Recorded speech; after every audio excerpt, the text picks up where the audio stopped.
In the ever-changing world of business, an organization's success depends on constantly meeting new challenges and adapting to the marketplace.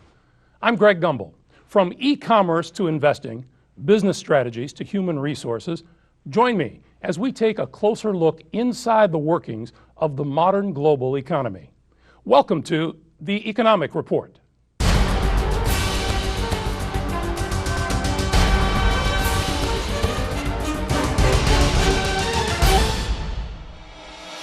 Whether it's the high price of gas or to save the environment, consumers are looking for alternative ways to fuel the future. This story explores one of those alternatives. Pollution, climate change, and global warming. Rising instability in the Middle East. Soaring gas prices. These days, filling your vehicle up with gas takes a toll on your wallet and your conscience. In the last decade, there has been an increased interest in researching alternative fuel sources. Those delicious fried foods we consume leave a byproduct that could be a big part of the answer to our current fuel predicament. Scientists have found a way to transform waste cooking oil and other non-edible oils into a fuel called biodiesel. One company that has further explored the potential of biodiesel is Phoenix-based Amereco Biofuels Corporation.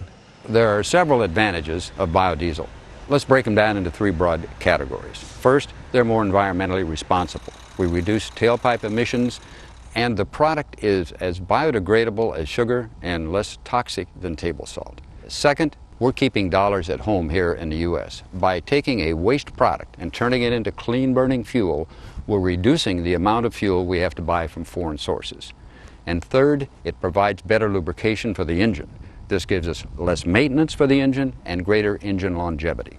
Amereco specializes in feedstocks that are non-edible, which also helps the environment by keeping the spent oil from ending up in a landfill. Restaurants are forbidden from dumping their cooking oil down the drain and often pay to have that oil collected. We work with companies in the grease collection business for their stock.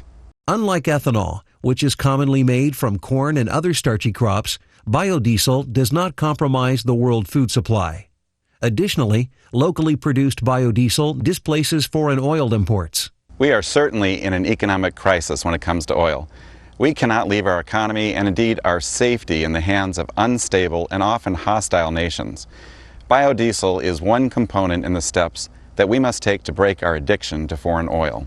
Another biodiesel benefit is that anyone with a diesel engine can fill up with biodiesel with no change required to the engine. Diesel engines get about 30% better mileage than gasoline engines, which affords major savings to drivers. The diesel engine is vital to U.S. economy. About 95% of our freight is hauled with diesel engines. So we've begun our business with the diesel engines that are running in municipal areas, such as trash trucks and ambulances and fire trucks. Now we're expanding into the long-haul carriers, where we're providing biodiesel for the interstate trucking industry. This is a tremendous opportunity. The trucking industry benefits by reduced maintenance and greater longevity. The environment benefits by less pollution. And of course, the U.S. economy benefits because we're sending less money overseas to buy foreign oil. Now that we know how beneficial biodiesel is, let's take a look at the process of converting spent cooking oil to usable fuel. After the grease has been collected from the restaurants, these trucks bring the spent oil to Amereco's plant. The spent oil then goes through a 9-step filtration and dewatering process. Transesterification is the process that removes the glycerin, which is Amereco's only byproduct. After an exothermic reaction drops the glycerin out of the oil, methanol is added to the liquid. The rest of the process cleans and polishes the oil to a level of purity that meets the strict standards of the American Society for Testing and Materials. The ASTM standards took 8 years to put in place. Engine manufacturers and injector producers all had to agree on what those standards would be. We are held to the same standards as traditional fuel manufacturers are. Once the oil has gone through the entire process, it is tested both in-house and sent to an outside lab to verify that all 16 parameters are met. Once the oil has met with each criterion, it is ready to be used as fuel. For more information on Amereco's operations and the benefits of biodiesel, visit AmerecoBiofuels.com.